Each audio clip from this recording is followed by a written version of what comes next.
that is dear to my heart, and generally I'm very passionate about the Nigerian child. So having lived abroad for many years and had the opportunity to serve, and to serve on a voluntary basis, and to serve in different, serve with different bodies. I think I quickly developed a passion and an empathy for young people who are, disadvantaged or who live with, various mental health issues. Beyond that, I've always been a person who is very, very passionate about people. So I'm passionate about the things I love, and I can tell you here today, one of the things that drive me on a daily basis is my love for children. So I wake up every morning ready to conquer the day because I truly connect with children. And honestly, the things that were said are not just words, they are things that I truly believe.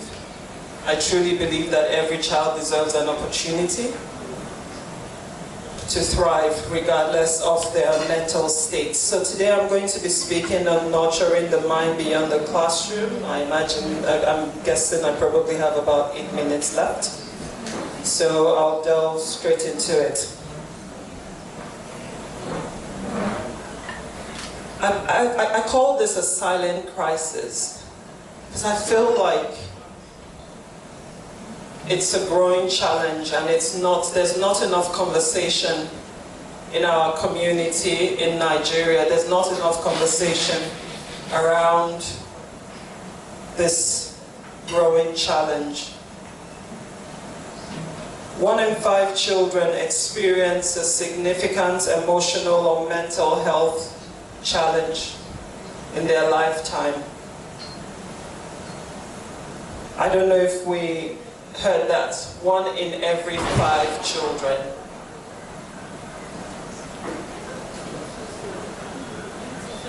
Okay, everything's okay.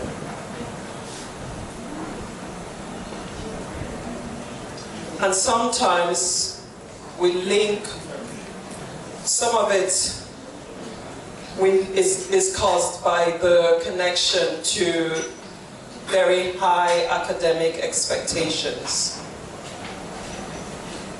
Early intervention in schools can really help save a child or help reduce their pain. Like the speakers before me, the doctor, she mentioned that autism, for example, cannot be, there's no cure. But what you can do is help the child have a much more comfortable and a safe space to thrive as much as they can. Thriving is not dependent on, when you talk about thriving, we're not talking about positions. I think we're in a society where we're very driven by academic excellence and being on top of your class and excelling. And some of that is what actually puts the extra pressure on the children. What is mental wellness?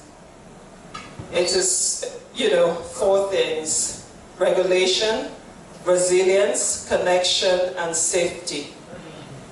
The ability to manage emotions and handle stress constructively. Resilience, bouncing back from setbacks and viewing failure as data, not as defeat.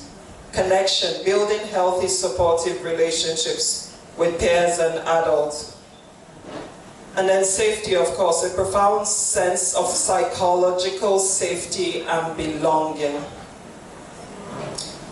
We have to see the school as a second home because 70% of a child's time is spent in the school. How many agree with me? Show of hands.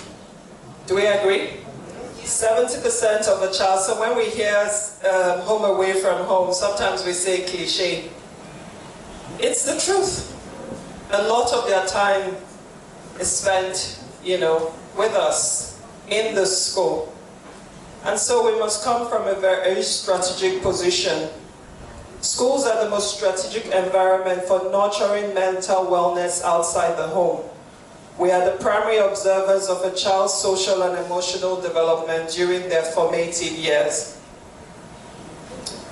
And so, within our schools, we must be creating emotionally safe environments. How can we achieve this? We have to eliminate intimidation, shouting, public shaming. We have to build high-trust relationships between staff and students. And we have to ensure every child has at least one trusted adult they can turn to. We must think about systemic integration when we talk about mental wellness. We have to focus on the social, emotional learning and not just the academic side of things. And so it's very important to have dedicated time for self-awareness and empathy training within our schools. We must teach children how to solve problems constructively.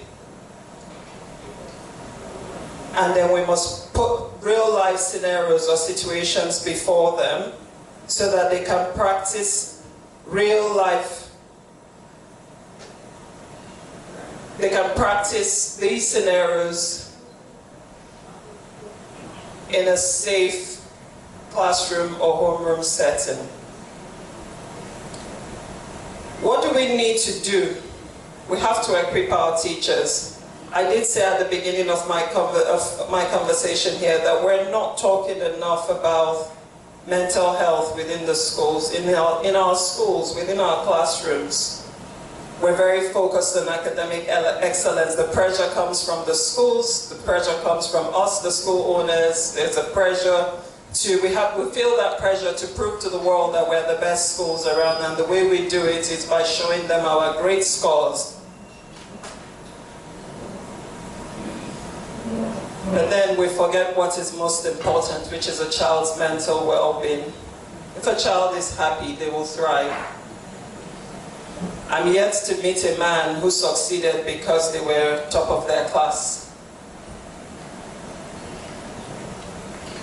That doesn't mean when you're bright and intelligent, you don't excel, but I'm telling you that it's not a key ingredient to success. And so, for those of us who work within the school environment, whether we're teachers, whether we're proprietors or proprietresses, whether we're heads of schools, and even those of us who are parents in the room here, we must understand that teachers are on the front line and they have a big role to play. So training, we must identify and train our teachers, identify needs and train our teachers. We must provide support to our teachers. And we must teach and take care of our teachers. A stressed teacher cannot support a stressed child, just like we saw in that video. The mother needs care. The mother needs also to be loved. She also needs support. My good friend, Mariam, also talks about, wellness, love, support, care in pregnancy. It's the same for the teacher because she's human. She also needs that level of support and training and care.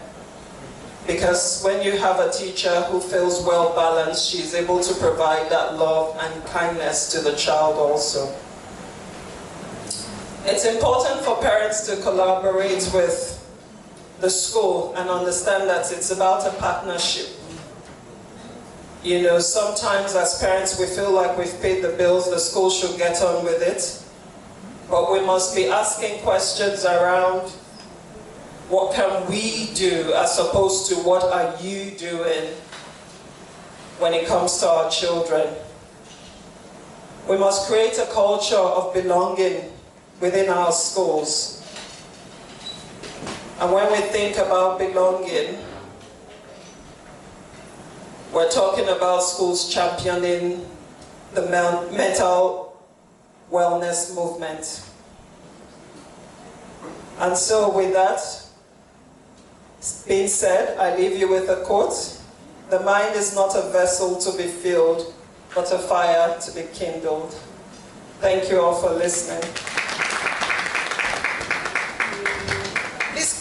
the applause going as she makes her way back to her seat. Thank you so much, Mrs. Eni Ogon, for that. As I